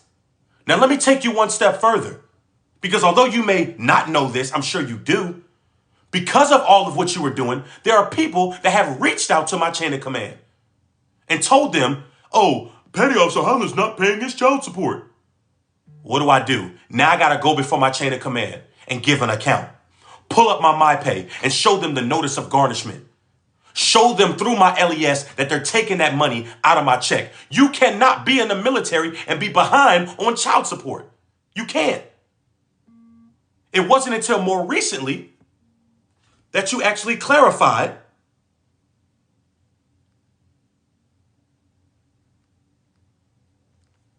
that it was actually coming out of my check. But the damage had already been done. I want to be very clear. I don't hate you. I want to do everything that I can to help you. But I hate what you're doing to me on social media. I'd be doggone if I would have hosted a live and had multiple random people get up here and feel comfortable disrespecting you. All because of false pretenses. Feel however you want to feel about me. Don't like me all you want. But for you to do that, knowing the truth, knowing that I am giving you this money, knowing that I'm giving you damn near my last, is foul. And you know it is. And then what would piss me off even more is that what y'all don't see is when I call my kids and she tries to have conversation with me like everything's hunky-dory, like we're the best of friends. After you just got finished dogging me on TikTok. After you just got finished dual living with your little girlfriends dogging me on TikTok. I just want him to leave me alone. I just want to be left alone. Unless it has to do with my kids, I don't talk about you on social media. I don't even communicate with you unless it has to do with my kids. So you playing this damsel in distress on social media, rage farming for all of these women that don't even realize that you not living the life that they live in. That don't even get a fraction of the support that you've been getting. They out here doing it with way less. Some that don't even have nothing. You got random people coming into my lives, calling me a deadbeat, saying I'm not taking care of my kids. And you know what pisses me off even more? The fact that you talking about, oh, when our kids get older, they gonna have to see this. And while you do this, while you trash me, while you talk down on my name, you do this right in front of our kids.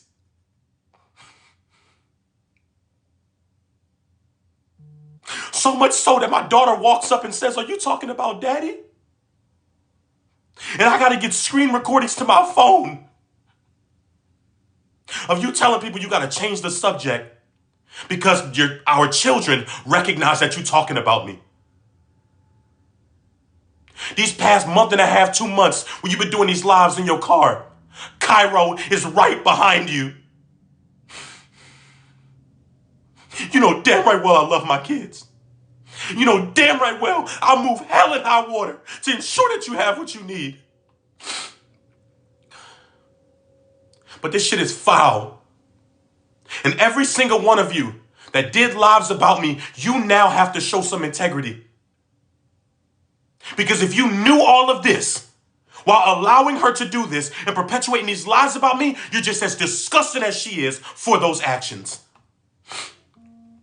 And if you didn't know, you now have to give an account for that. Because many of you said with full confidence, he's such a deadbeat. He doesn't take care of his kids. He's not there for her. He just abandoned her. When I've been busting my ass day in and day out, trying to get a second job approved through the Navy, and I got 2 denied. One at Jimmy John's, one at the Boys and Girls Club.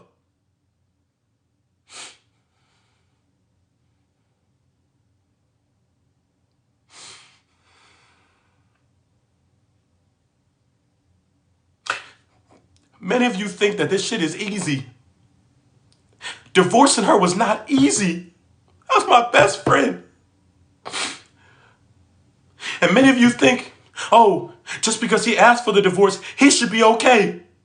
Because y'all not used to seeing men show emotion. Y'all not used to seeing men express themselves in the absence of dogging out their children's mother or dogging out their ex-wife. I don't have to do that to show you all that I'm hurting. That was not an easy decision for me to make, but it was the one I felt like I needed to make in order to move forward. Maybe you need to be with somebody else to be happier.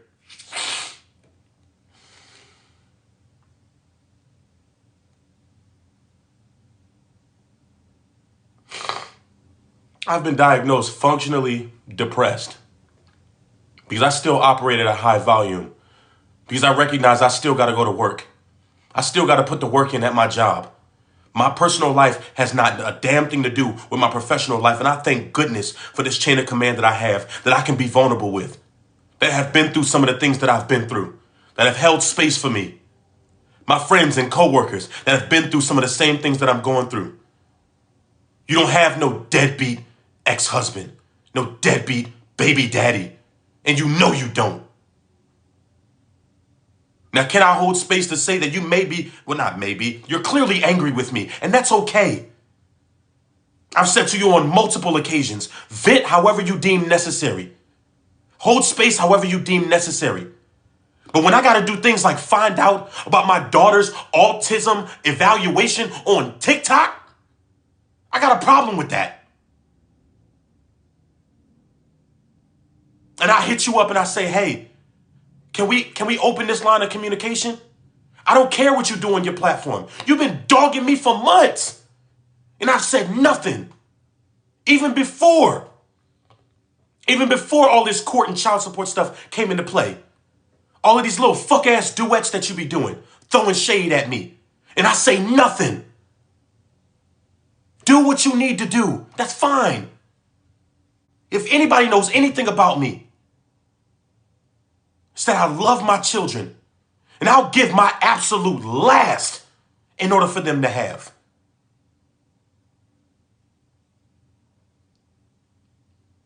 So I want to reiterate to all of the women that said things about me, I forgive you. I don't care if you like me or not. I forgive you. Because if you continue to perpetuate these lies after this is put out, because I know people are in here screen recording, you're just as disgusting with those actions.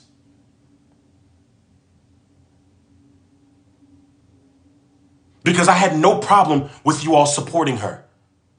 I still don't. However, doing it under the guise of trauma bonding, and then I start receiving death threats, because I don't know if you know this, Tasha, but you got people that love you and support you too.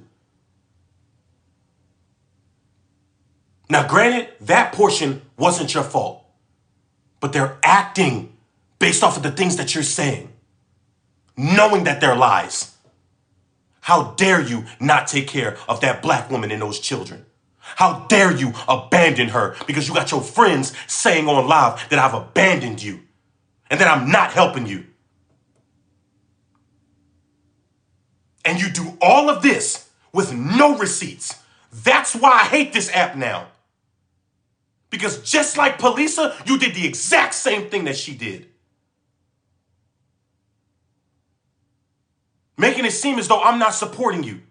Having your friends thinking I'm not supporting you. Y'all go send her some money. She got abandoned. Her children's father ain't helping her. The exact same thing. And it's disgusting. And I'm so sick and tired and fed up of this platform that you did that for 2.5 months. No receipts whatsoever. But in order for anyone to believe me, I got to pull up text messages, screenshots, court documents, my fucking bank statements, official court documents, all to prove that I'm taking care of my kids. And I recognize that there are going to be people that don't give a damn about nothing that I showed, that don't give a doggone about nothing that I'm saying. I still don't like you. You ain't shit. That's fine. However, I truly do believe that the truth will be a lot more resounding than the lies that have been told on my name. The lies that have been perpetuated about me, from content creators that didn't even know a fraction of what was really going on. And took to their live streams day in and day out, back to back to back to back, doing videos calling me all out of my name. Let me also state something, because there was a person that said, oh, he got money for a new suit at Airbnb and woo, woo, woo, and he could have sent that money to her. He spent all that money on his birthday, and he could have sent that money to her. Well, guess what? That suit, I didn't pay for. My birthday dinner, I didn't pay for. That Airbnb, I didn't pay for. I know it's hard to conceptualize someone doing something nice for me.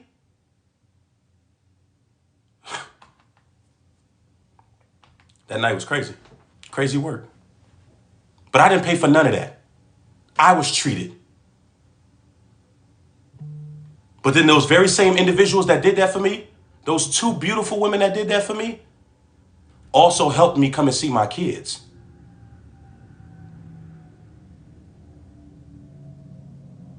Every step of the way, I've been moving mountains, and those closest to me have been assisting me and ensuring that you got what you need for them. And I told you, whatever you need, tell me, and I got you. But to do all of this on social media, knowing that I was going to be quiet because of the court case, was foul. And you knew it was cap. I've been nothing but honest with you this entire time about my struggles, but you don't care about that. And that's fine. But do not dare get on social media lying. Now, let's get to you saying that I don't talk to the kids. Let's get to that, because that's some crazy work too. In order for me to talk to the kids, I want to reiterate, before anything happened with any tablets or anything like that, it was via her phone or her iPad. If she's working, I can't talk to them. Because whoever they're with, she's apprehensive toward giving me their contact information. And in my mind, I can only think it's probably because of what you're saying about me. But I can't prove that, so I'm going to just let it rock. I'm going to let it rock. Whenever you get home and I have an opportunity to talk to him, I'll talk to him. Cool. Now let's get to these screenshots. I sent her a message because she wasn't picking up the phone. I figured she was at work. And I said, this was February 21st. I had to go back into the screenshot and date it on the printout. And I said, I got fed up with not being able to talk to them while she was at work. And I said, hey, I'm going to work on getting them an iPad so that I can talk to them while you out, so as to not impede what you have going on, nor tie up her brother's phone. She responds back with, she can download something on their tablets. And I said, if there's an app on their tablets, then that's fine. So I'm not going to spend the money on a whole iPad if you can download something on their individual Amazon tablets for me to talk to them. She said it's Android, so I think Hangout is on there. That's February 21st.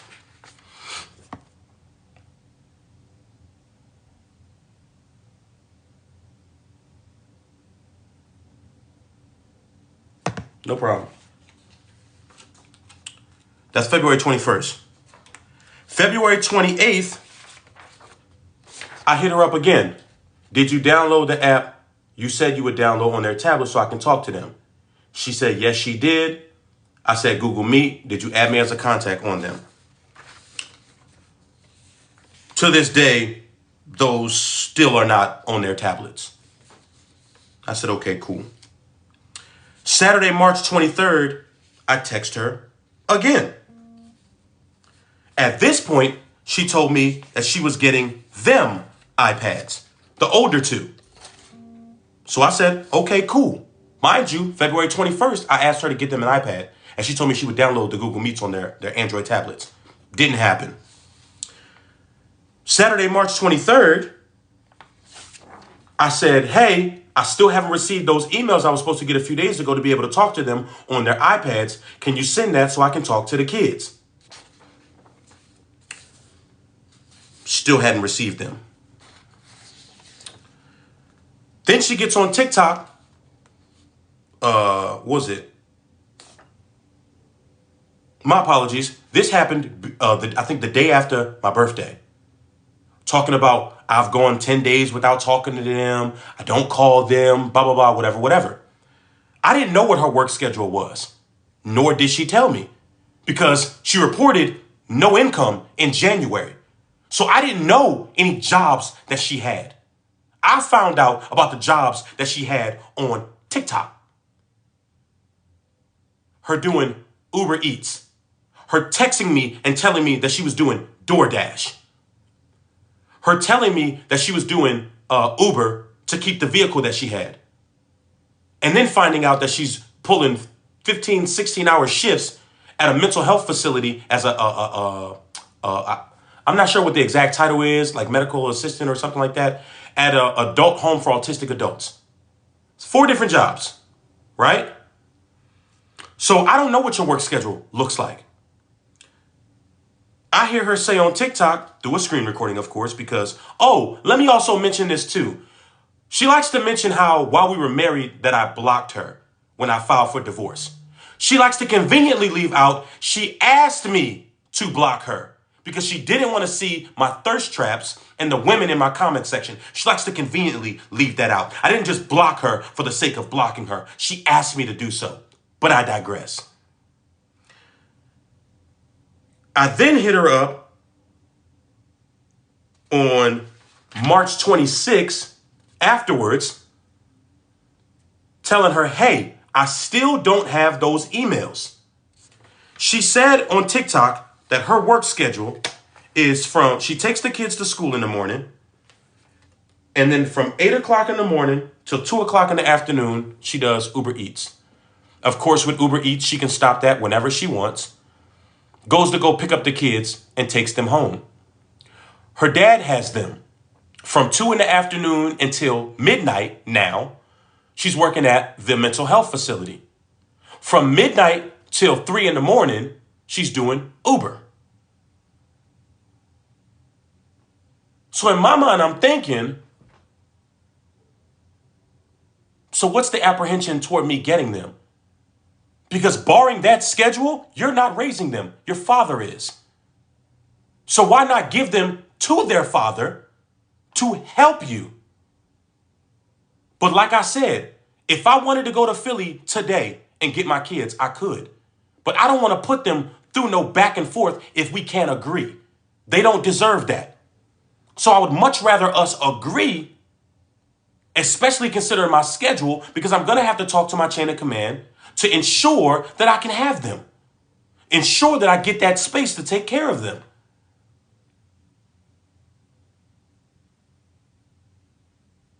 So this whole idea that she went on another one of her friends live and goes, he won't approve for me to leave Philadelphia. But wait a minute. You just said with your whole chest you got full custody of them. If you got full custody of them, why would you need my approval? She wanted to, which she conveniently leaves out, take them to Chicago, to her best friend's house. Shout out to her best friend. I got nothing bad to say about her. Who lives in Chicago, who has a 2-bedroom apartment or a 2-bedroom house, whatever the case may be, that already has 2 kids. And I said, no. And if you're going to do that, at least give me one of my children. At first I said, my daughter. She said no because of my daughter's IEP, which is the individual education plan, and she needs her mother. She's a little girl, she needs her mother. I said, okay, cool, no problem. I said, well then, if you're gonna go to Chicago, give me my boys. Let me get the boys. She goes, well, Cairo is still a baby, like kinda, you know what I'm saying? He needs to be with his mom. I said, okay, cool. I'm comfortable with you getting Caleb. I'm like, all right, bet. I'm cool with that. You go to Chicago, you take, Kylie and Cairo. Although I don't like it, at least I'll have Caleb. They're still going to communicate with each other. Nothing's going to change. Fully support you going to Chicago. The very next day, she turns around and tells me, I no longer feel comfortable with you getting Caleb. What? I don't want to split them up. I don't want them to feel resentment toward one another because they're split up. Now, while I understood that, I didn't agree. We are the parents. We make the decision. We explain that to them. They're 7, 5, and 3. Most of the time, they don't even understand what's going on. However, our children are very intelligent. So I'm like, no, I'm not supporting you taking them all the way to Chicago. I'm the third weekend of the month, and this is what the nail in the coffin for me was. The third weekend of the month, we've already acknowledged as my weekend to come see them. So you're telling me you want to take all three of them to Chicago, and once a month, you're going to buy not one, not two, not three, not four. No, it is four. My three children and you, a plane ticket to come fly back to either Philadelphia or to Virginia for me to see them. You're going to have to get a hotel for the weekend, a rental car possibly, and you're going to do that once a month. That is fiscally irresponsible. That doesn't even make sense. Why not allow me to at least get one of my children? That way, when I do come to get the other two, it's for longer stretches of time. I don't want to split them up. And right now, literally, the only reason why I'm not fighting her is because I don't believe that they're not being taken care of. I don't believe that they're in any type of danger. And I believe in her capacity as a mother. I wanted to alleviate that pressure up off of her so as for her to be able to breathe a little bit better. Because I know that I didn't anticipate her leaving her brother's crib. You told me you were good for a year. I definitely said salute to your best friend whose mom allowed you and the kids to stay with her for that time period until you got your own place. And I will acknowledge that there is a lot more flexibility when not having them. That doesn't mean that you're not going to miss them. And I will hold space for that. But I'm only asking you for a year so as to help you to ensure, because I'm going to be honest with you, renting a car from Uber as your primary vehicle is not a sustainable model for success. It's not. And eventually, you're going to have to get your own vehicle. Me getting the kids for a year would have allowed you that flexibility to work whatever hours you wanted to work. Get whatever opportunities. If you wanted to work from the crib, you have a lot more flexibility with that. And digital nomads are on the rise. People are paying top dollar for work from home jobs. People are making good livings from the crib. Then you could go live, do your makeup stuff, your lashes, all that stuff. You'll have a lot more flexibility. You told me no. So for you to make it seem as though you're just out here struggling and I'm not trying to alleviate none of that is foul. And you know it is.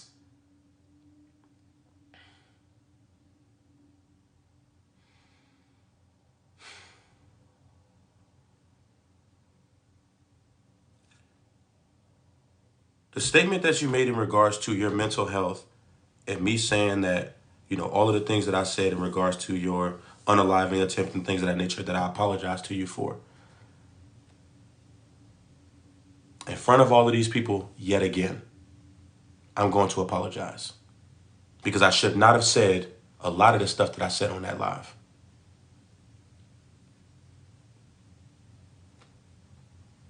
Then to have your friends turn around and say that they don't care if I kill myself over all of this was crazy work. And you didn't say nothing to them at all. And you know that I apologize to you for that. Now, am I saying that the hurt goes away? Absolutely not. However, if we're going to be logically consistent here, that was crazy for you to allow them to just sit there and say. I have absolutely no problem apologizing when I'm wrong. However, this entire fiasco, everyone's saying, oh, I wish I would have kept this off of social media. You brought this here. All I did was confirm our divorce. All of this stuff these past few months, you did. So this idea that because I got the bigger platform, that I'm the one that brought it here, crazy work. Because I talk to you privately. I do my best to address these things with you privately. And we said to each other before you left, and I am going to name drop in this moment, when you were still living with me and Crystal put up a video subbing me, trying to be smart, I asked you to ask her to take that video down because I wasn't saying nothing about your friends. I said, can you tell them to stop antagonizing me? Because I'm not saying nothing about them. And you asked her to take that video down, and she did. And I respected the fact that she took that down. Because I didn't want no social media war with you. For the exact reason that you stated. When our children get older, they're going to see this. However, you know what they're going to see more of? You disrespecting me. Because I definitely did not reciprocate that.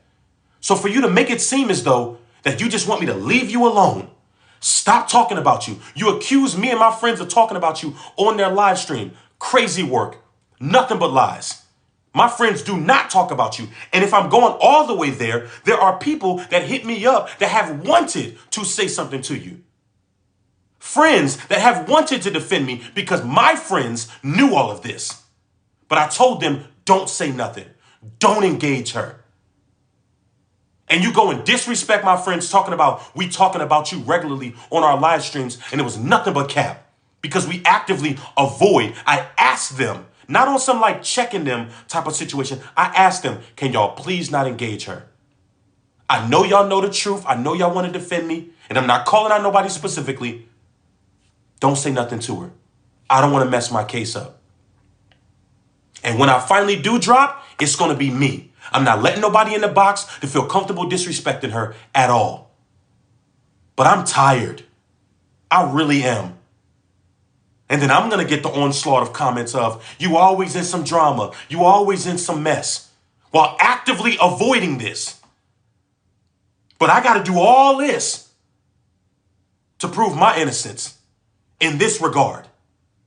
But y'all can just get on the internet and talk with no receipts, no screenshots, no bank statements, no court documents, no transactions. And people just drag my name through the mud. Calling me all out of my name. To those of you that did that, I hope it was worth it. And I'm not going to call nobody out specifically, but I hope you have some integrity and that you go back and you correct those lies and that misinformation that you put out about me.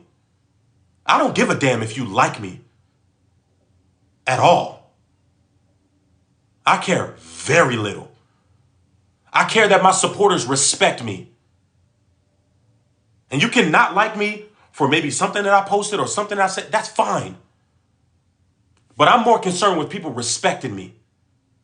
And for you to put out there that I'm not taking care of my kids when the majority of my supporters either have kids or have grandkids, my supporters that look up to me, that may feel let down by this, there's a responsibility that comes in this.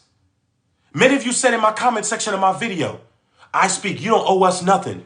You don't owe nobody nothing. You ain't got to explain nothing. That's cap. Because there are people that want answers. But they want answers because of what you've been doing. I've been supporting you to the best of my ability.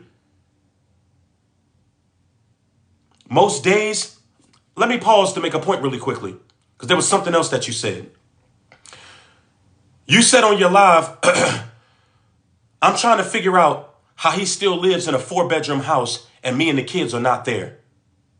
And I told you a month prior that I cannot afford to live here, that I'm in the process of moving. My house just got approved for me to move to. That's a lot cheaper than where I'm living at right now. And I told you that. You stated that because of that very thing, I would go to his chain of command, but the last time I did that, it backfired. But you leave out the context of why it backfired, and you got people thinking, more specifically women thinking, it's the military. They're going to defend him. Misogyny, misogyny, misogyny. No. You falsely accused me. You went up to my command, falsely accused me of neglecting my children, neglecting you, and financially abusing you. And they did an investigation, got a statement from you, got a statement from me, and nothing was founded. Nothing was substantiated.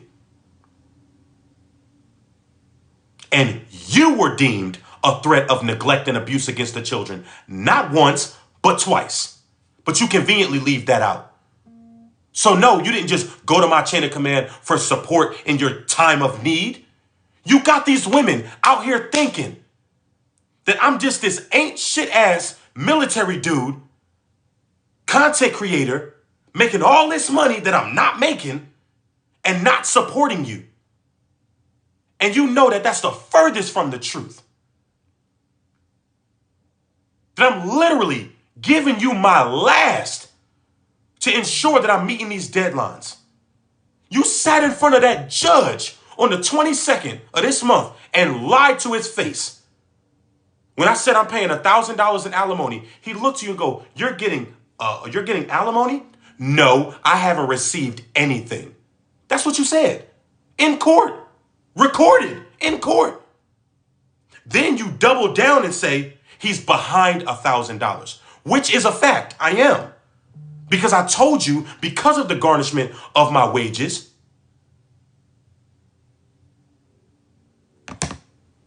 that I was only able to pay half.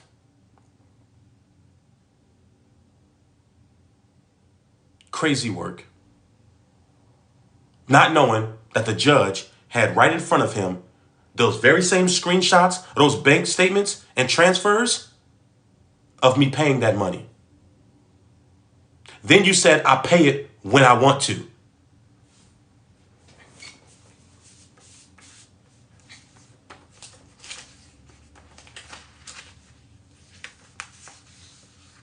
That I don't help you, and that for the alimony, here it is. December 1st, January 1st, January 31st for February, the 4th of March, and I believe the 5th of April. It's always the first of the month. So it wasn't just, I just pay it when I get ready, because the divorce decree actually states that it should be due on the 1st. But I told you that because I was trying to get back a little bit heavier on TikTok, that my first check from TikTok comes on the 1st. And that's what I would have to move that to.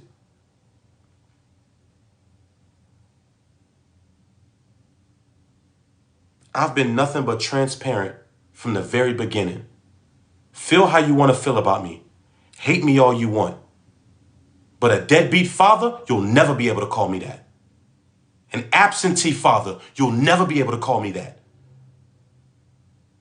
I will sell everything in this house before I'm not able to see my fucking kids. I will sell everything that I own before I'm able not to be around my kids. But do not make it seem as though I'm not trying to be there. When you actively, for a month and a half, damn near prevented me from talking to them. On social media, making it seem as though I'm not taking care of my kids. That's foul. And anybody else that states this, moving forward, pushing this narrative, y'all push them to my YouTube. Because I'm going to download this live and I'm going to post it.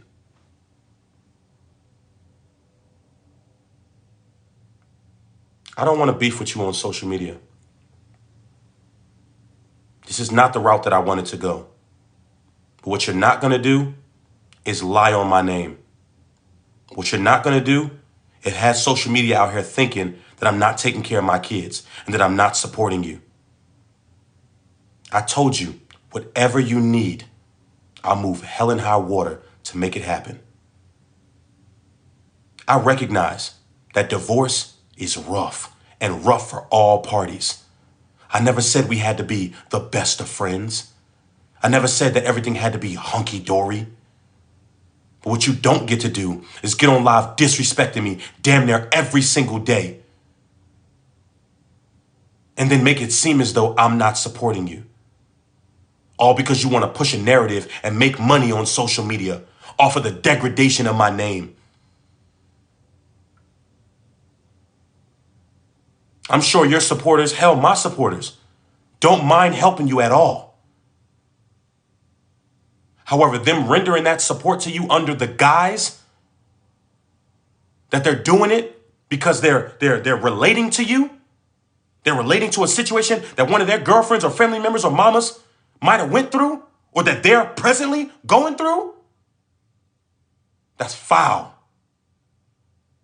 And all of you that perpetuated those lies against me, you're disgusting. Now let's see who has some integrity. Let's see who corrects the lies.